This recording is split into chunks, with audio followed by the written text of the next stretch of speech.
ಎಲ್ರಿಗೂ welcome to my mini vlog. ನಾವಿವತ್ತು ಕಲ್ಕಿ ಮೂವಿ ನೋಡೋದಕ್ಕೆ ಹೋಗ್ತಿದ್ದೀವಿ. ಇದು ಸೆಕೆಂಡ್ ಟೈಮ್ ಹೋಗ್ತಿರೋದು. ಆದರೆ ಇಂಟ್ರೆಸ್ಟಿಂಗ್ ಆ್ಯಂಡ್ ಸ್ಪೆಷಲ್ ಥಿಂಗ್ ಅಂದರೆ ನಾವು ನಮ್ಮ ಮಗಳನ್ನ ಕೂಡ ಕರ್ಕೊಂಡು ಹೋಗ್ತಾ ಇದ್ದೀವಿ. ನನ್ನ ಮಗಳಿಗೆ ಇವಾಗ 1 ವರ್ಷ. ಅವಳು ಮೂವಿಗೆ ಹೇಗೆ ರಿಯಾಕ್ಟ್ ಮಾಡ್ತಾಳೆ ಅನ್ನೋದು ನಮಗೆ ಗೊತ್ತಿರಲಿಲ್ಲ.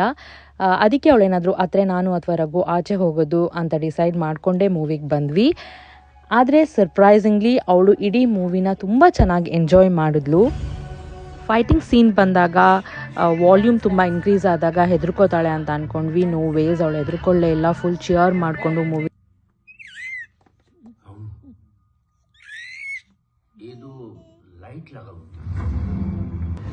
ನಮ್ಮ ಇತಿಹಾಸ ಅಂದರೆ ಹಿಸ್ಟ್ರಿ, ಹಾಗೆ ಭವಿಷ್ಯ ಅಂದರೆ ಫ್ಯೂಚರ್ ಹೇಗಿರುತ್ತೆ ಅಂತ ಈ ಮೂವಿಲಿ ತೋರಿಸಿದ್ದಾರೆ. ಮೂವಿ ಅಂತೂ ಸೂಪರ್ ಆಗಿತ್ತು. ಯಾರ್ಯಾರಿನ ನೋಡಿಲ್ಲ ಮೂವಿನ ಹೋಗಿ ನೋಡೋದನ್ನು ಮರಿಬೇಡಿ ಅಂತ ಹೇಳ್ತಾ ಎಲ್ರಿಗೂ ಬಾಯ್.